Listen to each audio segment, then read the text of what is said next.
Como dito, em Gênesis 4, nós temos o primeiro relato pós-pecado. E já é mostrado aqui para a gente o caos que o mundo viveu. Nós vemos aqui o relato de Caim e Abel. Caim, sendo o primogênito, né, dos seres humanos, ele se mostra como um indivíduo extremamente egocentrista, tudo gira em torno dele. Ele não é nem um pouco afeito à religiosidade, ele não se interessa por Deus, ele faz as coisas como ele bem entende. E o seu irmão, por outro lado, é um homem temente a Deus, que faz as coisas da forma correta. E em um embate gerado por uma expressão religiosa, nós temos aqui o primeiro homicídio acontecendo. Não é o texto que nós vamos estudar profundamente, mas é importante introduzir isso para que você entenda lá a história de Noé, como ela começa. Caim, então, acaba assassinando seu irmão Abel. Você conhece essa história, ou já ouviu falar, ao menos. E depois disso, recebendo ali um ato de misericórdia de Deus, em que todos pudessem ver que Caim era um protegido de Deus, de modo que ele pudesse ali ter tempo para se arrepender, Caim ele sai dali, da presença do Senhor, e você vê isso no verso 16, do capítulo 4 de Gênesis. Ele sai da presença do Senhor e vai habitar na terra de Nod, que fica ao oriente do Éden.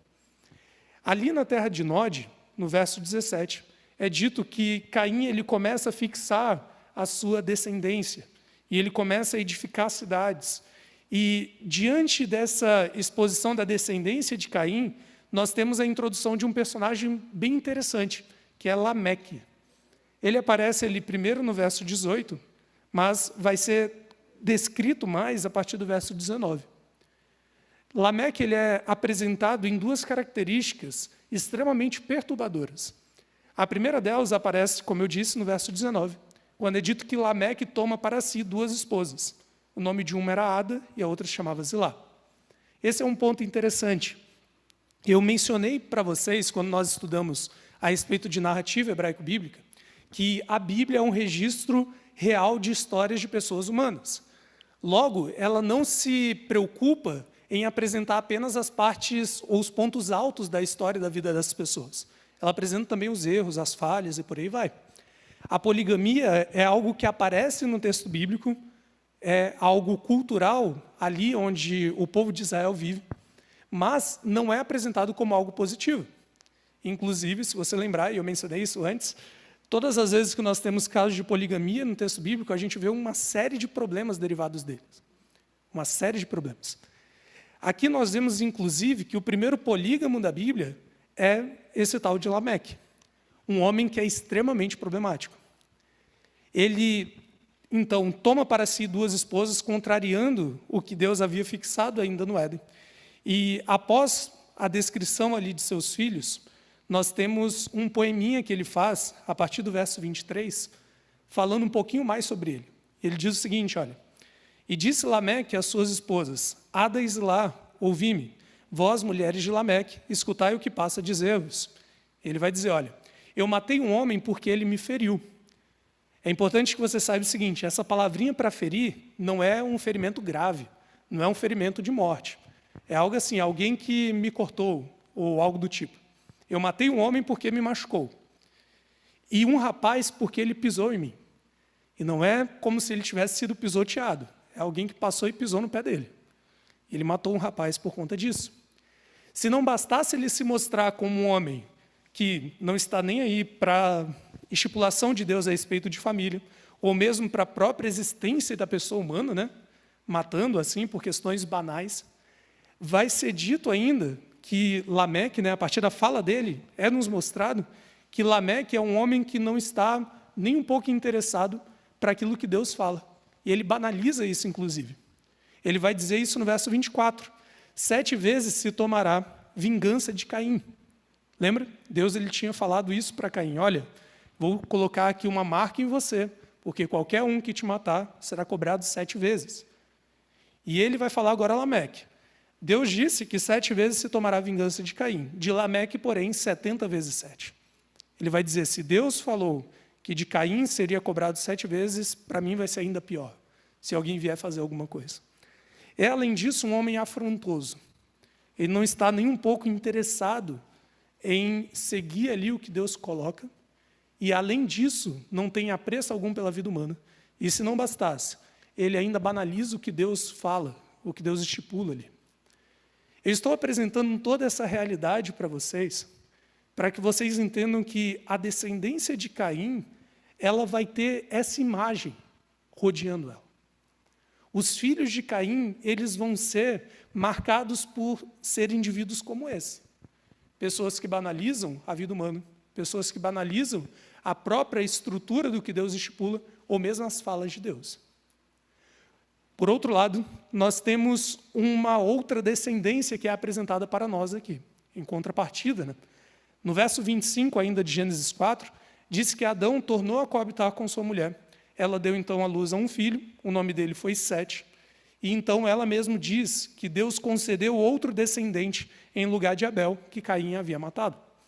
Nós temos então Sete sendo ali aquele que vai seguir a descendência de Adão, que vai manter aquela estrutura. Caim, sendo o primogênito, ele é deserdado, por razões que a gente vê muito claras. E Sete, então, se torna a principal cabeça dessa descendência. A partir do capítulo 5, nós temos a descrição dessa genealogia de Adão, a partir de Sete. E você tem aqui a exposição de vários nomes, inclusive do famoso Enoque, que nós temos pouquíssima informação, mas sabemos ali, no verso 23 e 24, que Enoque viveu muito pouco, apenas 365 anos. Não é muito pouco para a gente, mas no contexto aqui da genealogia bíblica, é pouco, de fato.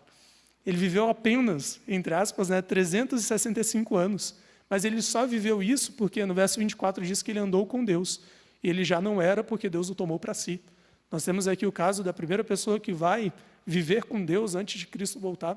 Isso é interessante. Nós temos a apresentação de Matusalém, que entrou para a cultura como um homem que viveu por mais tempo na história bíblica. Ele vive aqui 969 anos, está no verso 27 do capítulo 5 de Gênesis. Inclusive, é interessante você fazer os cálculos da vida de Noé. Você percebe que Matusalém morre no mesmo ano que começa o dilúvio. Isso é interessante de se observar. Em todo caso, essa genealogia, ela termina apresentando um indivíduo chamado Noé. Um homem que é aqui filho de Lameque, né? Ou seja, neto de Matusalém, ou Metusalém. E Noé ele já aparece com uma promessa de esperança. No verso 29, diz que o nome de Noé, ele vem porque este nos consolará dos nossos trabalhos e das fadigas de nossas mãos, nessa terra que o Senhor amaldiçoou. Noé, então, é apresentado aqui como um homem que vive um bocado, né? Tem filhos e filhas, e que, neste momento, quando ele tem 500 anos de idade, ele já tem 3 filhos chamados Sem, Cã e Jafé. Essa apresentação de Noé, ela é relevante para o que nós vamos ver no capítulo 6 de Gênesis. Ela é relevante para que a gente entenda o que acontece antes do tão famoso dilúvio. Isso porque os primeiros versos do capítulo 6 de Gênesis nos mostra que os homens eles foram se multiplicando, a humanidade ela foi crescendo na terra, inclusive foram tendo filhos e filhas, obviamente. E em um dado momento, no verso 2 diz que os filhos de Deus, aqueles que são apresentados como a descendência de Adão, vinda de Sete, então, aqueles que são servos de Deus, eles olham para as filhas dos que são chamados filhos dos homens, a descendência de Caim, e 2 descendências que até este momento estavam separadas, porque uma banalizava completamente a vontade de Deus, banalizava a vida humana e por aí vai, e a outra era fiel ao que Deus tinha estipulado. Essas 2 descendências que até então estavam separadas e permitia que servos de Deus ainda existiam, começam a se aproximar. E nessa aproximação, nós vemos a humanidade entrando em colapso. O verso 3 diz que Deus olha para aquela realidade e diz: o meu espírito não agirá para sempre no homem, pois este é carnal.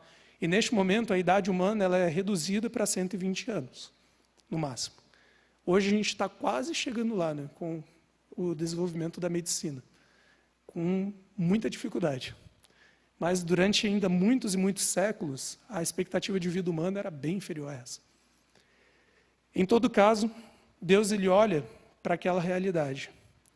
E ele vê no verso 5 que a maldade do homem se havia multiplicado na terra e que era continuamente mal todo o desígnio do seu coração. E no verso 6 há uma frase muito forte e triste. Então, o Senhor Deus se arrepende de ter feito o homem na terra, e isso lhe pesa no coração. Nós vamos pensar um pouquinho a respeito dessa noção de arrependimento de Deus. Mas o primeiro ponto para você pensar é o seguinte: a partir do momento que os servos de Deus começam a se aproximar muito daqueles que são descritos como filhos dos homens, pessoas que declaradamente não têm nenhum afeto, não têm nenhum interesse por aquilo que Deus estipula, o desastre ele fica evidente. A união entre aquele que busca servir a Deus e aquele que abertamente age em rebeldia contra ele, normalmente precede a ruína. Eu não estou falando que você não pode se relacionar com pessoas que não assumem a mesma fé que você. Você não possa se aproximar deles, não é isso. Estou falando aqui de pessoas que declaradamente não estavam nem um pouco interessadas em Deus e abertamente eram rebeldes perante Ele. E a Bíblia fala um tanto de forma clara que a associação com essas pessoas preconiza destruição e problemas.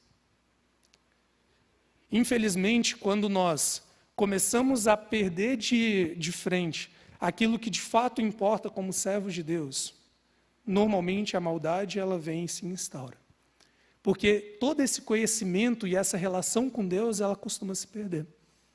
Isso é muito danoso. É exatamente isso que acontece aqui em Gênesis 6.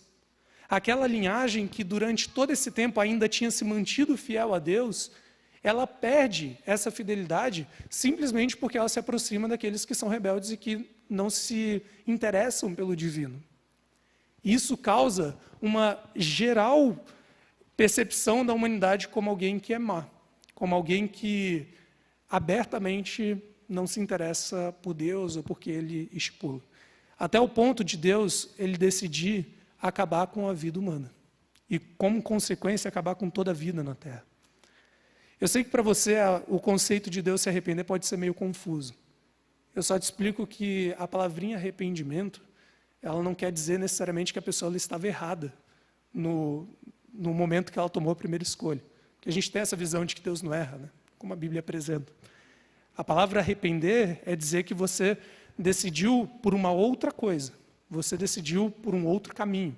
Essa não é a palavrinha que aparece na Bíblia no mesmo sentido de arrependimento para os seres humanos, que estavam errados e agora vão por um caminho certo. É uma mudança de pensamento, não necessariamente uma noção de que a pessoa estava errada a priori. Mas perceba que mesmo neste momento em que Deus muda o pensamento, que se ele não faria o ser humano novamente, aquilo lhe pesa o coração. E dá para imaginar o quanto Deus fica triste, né, neste momento. Afinal de contas, é toda a raça humana, né? Ali o fruto principal de sua criação, que agora está em uma decadência enorme. E Deus olha para isso e enxerga que é melhor esses seres pararem de existir, deixarem de existir, do que continuarem vivendo nessa decadência. Esse é um ponto relevante para que a gente entenda a respeito da noção de juízo. A noção que aparece aqui no dilúvio, a noção que vai se repetir em Sodoma e Gomorra, e a noção que a Bíblia apresenta para nós como aquela que vai se repetir também lá no fim dos tempos. Muito embora Deus ele seja misericordioso, como constantemente ele é apresentado, ele tem uma responsabilidade para com a sua criação, em manter a sua criação vivendo relativamente bem. Muito embora nós tenhamos o direito pela liberdade de escolher viver em conformidade com aquilo que Deus estipulou ou não, quando o ser humano entra em um nível de decadência, que o afastamento para com Deus trouxe ali, Deus ele precisa intervir.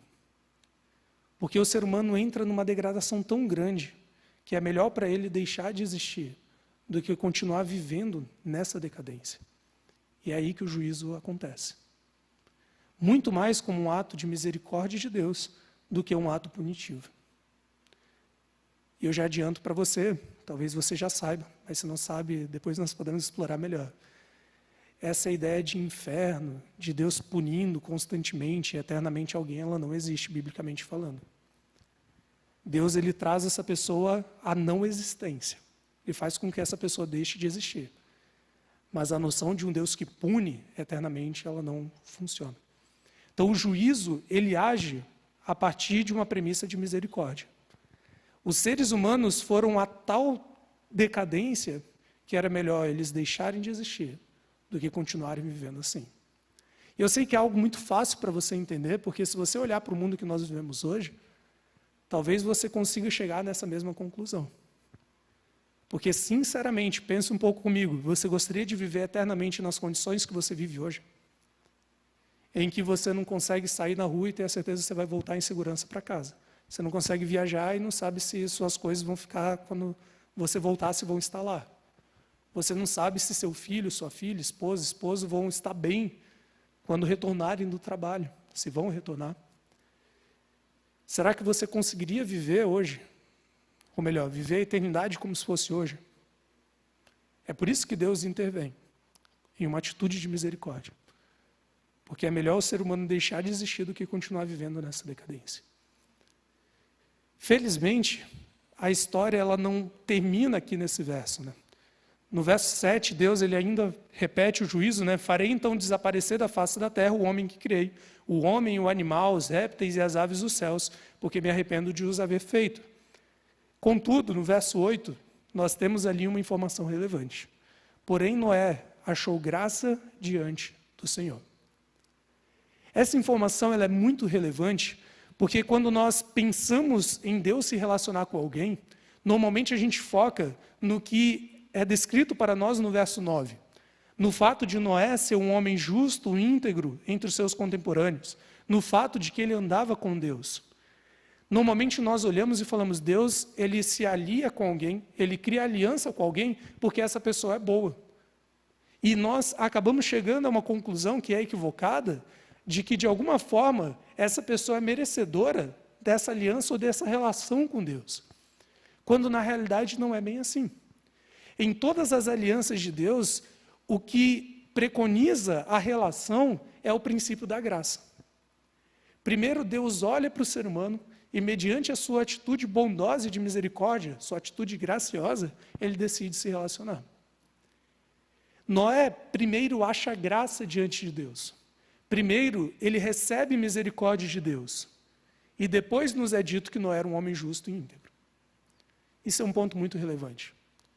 É evidente que uma pessoa que não anda com Deus, que não é justa, não é íntegra, ela não consegue entrar em aliança com Deus.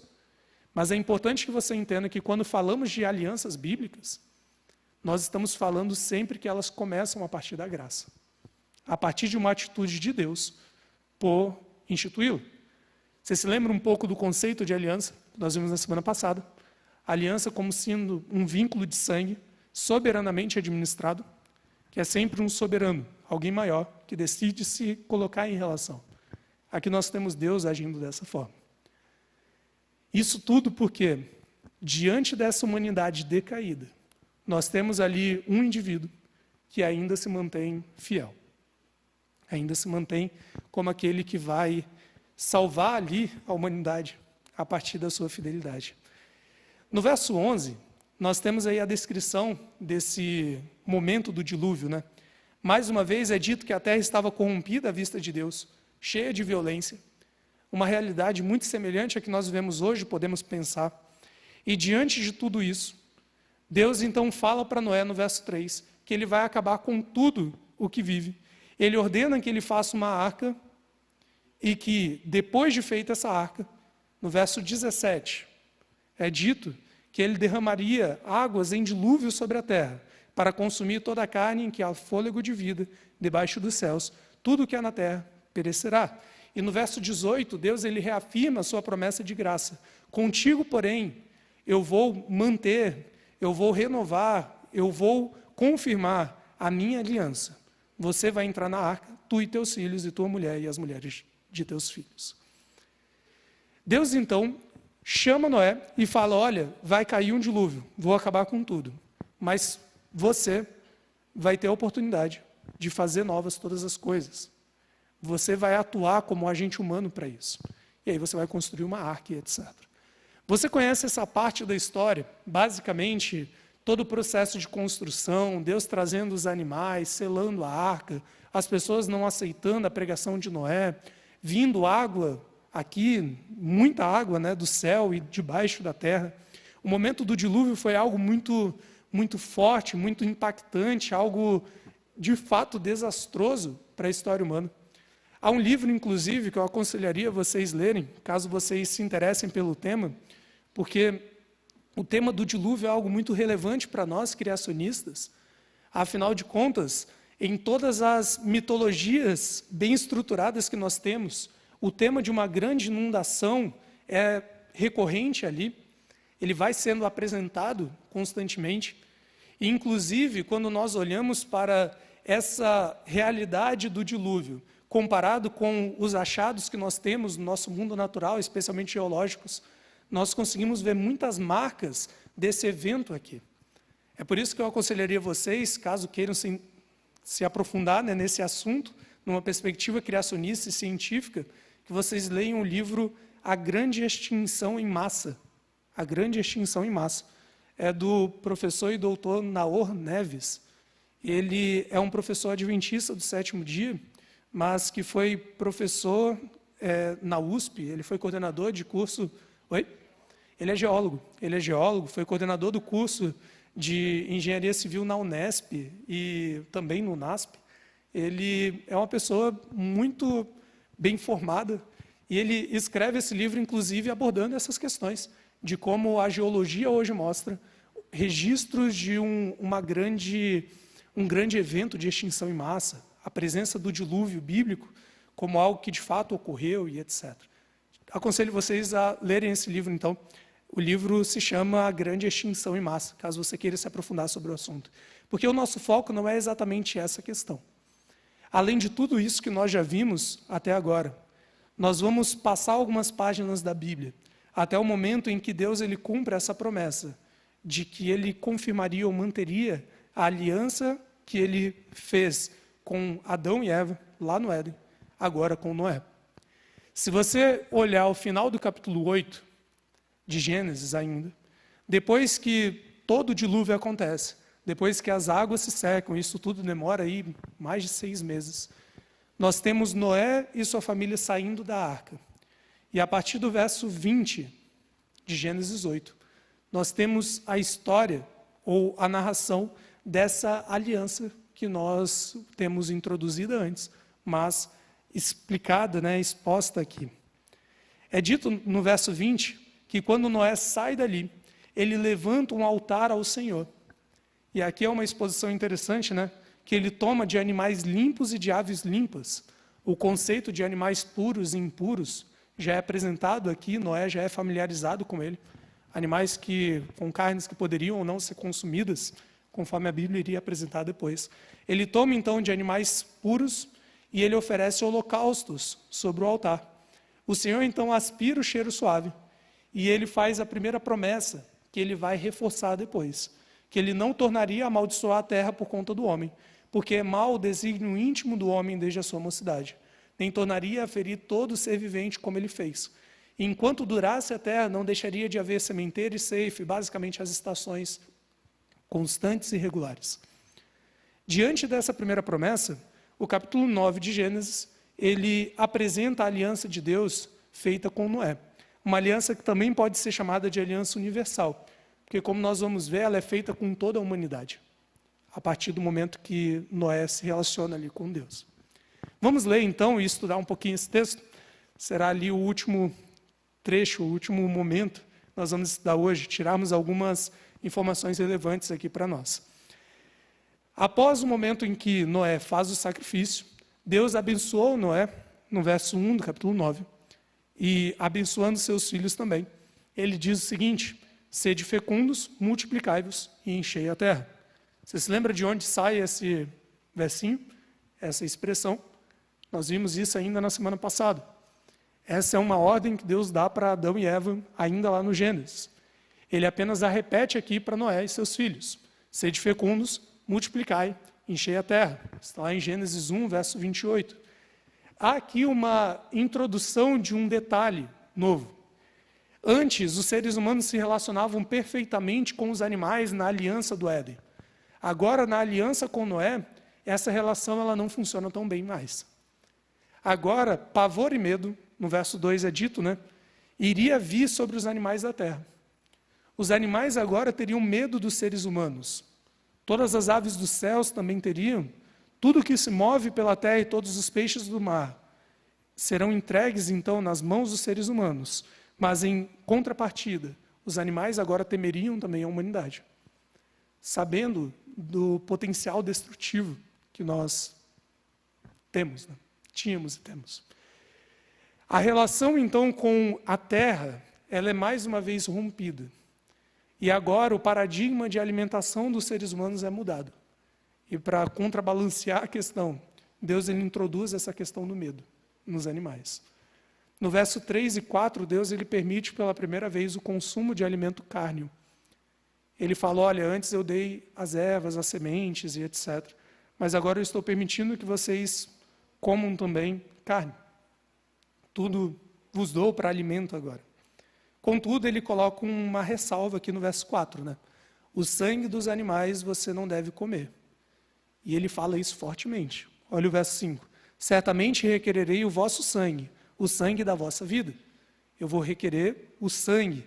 De todo animal requererei, como também da mão do homem. Sim, da mão do próximo de cada um requererei a vida do homem. Basicamente, ele vai proibir que os seres humanos consumam o animal com o seu sangue. Ele vai dizer que iria requerer da mão do homem isso, iria cobrar dele essa questão. Inclusive, em caso em que o homem derramasse o sangue pelo próprio homem. Neste caso, Deus iria requerer fortemente, já que Deus fez o homem segundo a sua imagem, conforme está aí no verso 6. Depois de apresentar essa questão, Deus ele retoma no verso 7, a mesma bênção e ordem que ele tinha dado antes, mas sede fecundos e multiplicai-vos, povoai a terra e multiplicai-vos nela. E se aproximando de Noé e de seus filhos, ele estabelece mais uma vez essa aliança, no verso 9. Eis que estabeleço, que confirmo, que mantenho a minha aliança convosco e com a vossa descendência e com todos os seres viventes que estão convosco, tanto as aves, os animais e etc. Esse é um ponto interessante porque essa aliança que Deus estabelece com Noé, ela se estende, como eu disse, para todos, inclusive para nós. Até porque quando nós vemos no final dessa narração, nós vemos que é a partir dos filhos de Noé, Sem, Cã e Jafé, que todos os povos eles são formados. Inclusive hoje é interessante que nas pesquisas linguísticas, por exemplo, a gente estrutura a existência das línguas a partir dessa raiz, uma língua semita, ou uma língua camita, ou algo do tipo. Nós temos essa separação da humanidade ainda, seguindo esse preceito bíblico, que a partir dos 3 filhos de Noé, nós teríamos toda a humanidade sendo criada ali, sendo novamente instituída na Terra.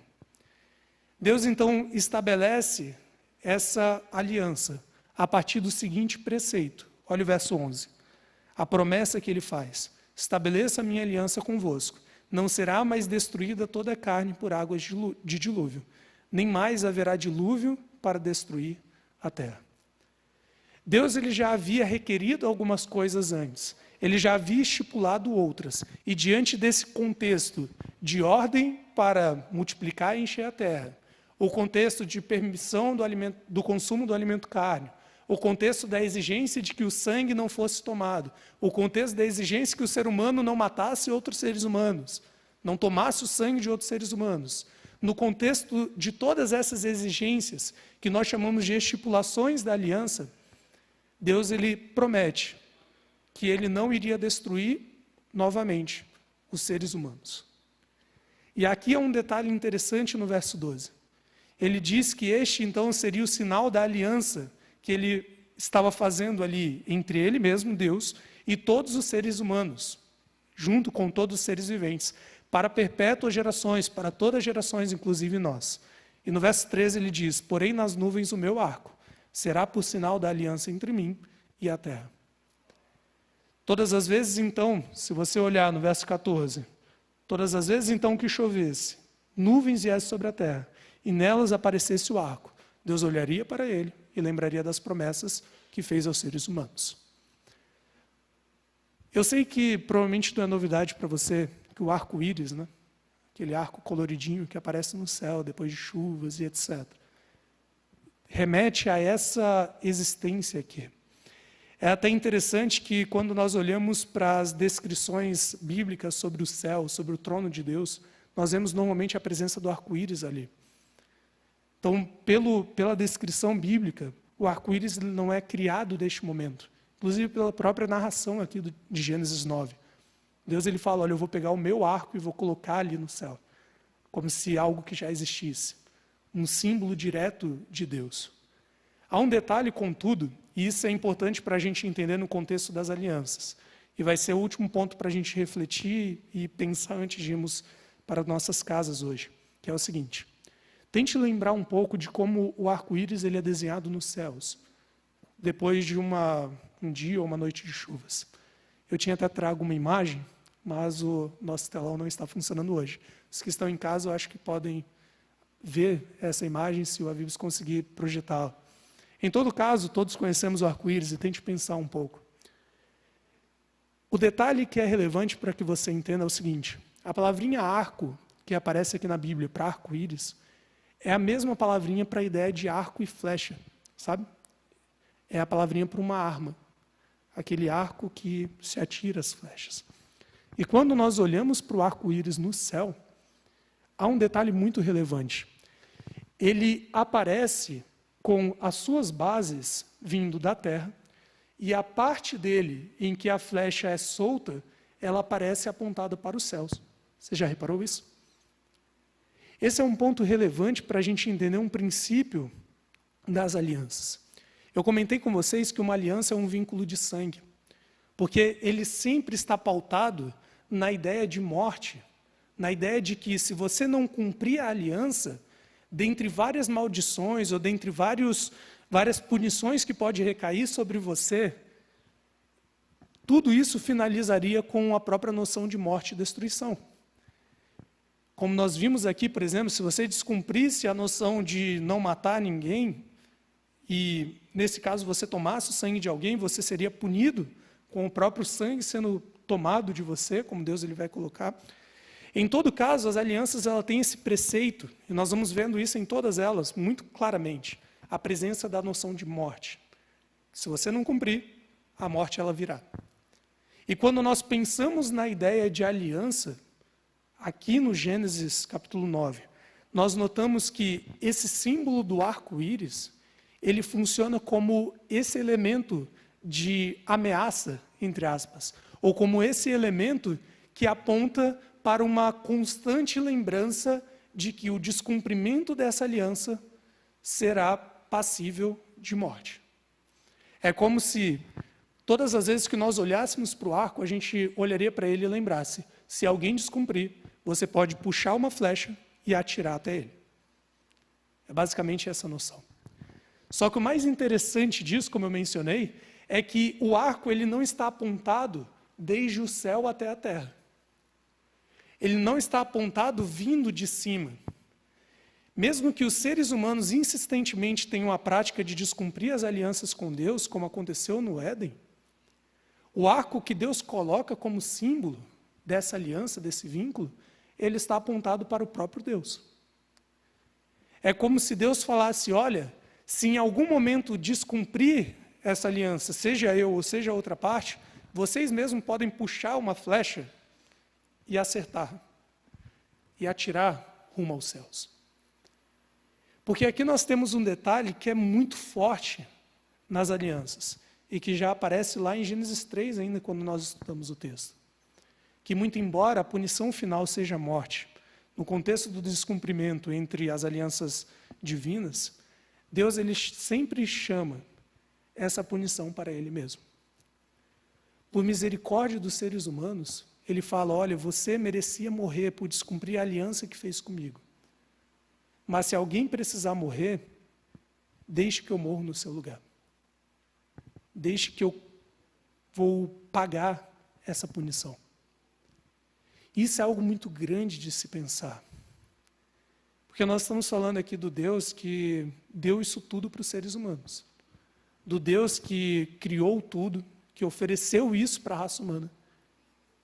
E que mesmo diante disso, mesmo diante da intenção de se relacionar, a partir do momento que ele sabe que os seres humanos podem quebrar essa aliança e merecerem a morte, ele fala que ele tomaria essa punição para si mesmo.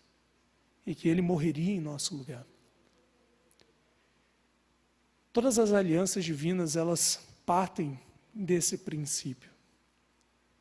E a gente sabe que não é uma promessa vazia, porque quando nós olhamos para o contexto da Bíblia, especialmente chegamos até a cruz, nós vemos que isso de fato se confirma. Que de fato, diante do constante rompimento das alianças entre Deus e a humanidade, Deus ele ainda olha para os seres humanos e fala, ok, você merecia morrer, mais uma vez. Só que eu vou lá e vou morrer no seu lugar. Eu vou lá e vou pagar o preço no seu lugar, já que você não conseguiria pagar. A aliança que nós temos aqui, após o dilúvio, dentre muitas coisas que ela pode nos ensinar, ela mais uma vez confirma a noção de graça. A noção de um Deus que se importa tanto conosco, que se oferece em substituição por nós. Pense um pouquinho sobre isso, todos os dias. Que isso faz com que nossa relação com Deus ela mude de uma forma muito expressiva. Na próxima semana nós vamos ver um novo capítulo, um novo passo dessa aliança. Agora não mais uma aliança universal, como aparece aqui no Gênesis, mas uma questão mais estreita dessa aliança, uma especificação maior, que é a aliança que Deus faz com Abraão, norteando aí o que vai configurar praticamente todo o Antigo Testamento. E, a partir disso, nós poderemos aprender um pouquinho mais de como Deus se relaciona conosco.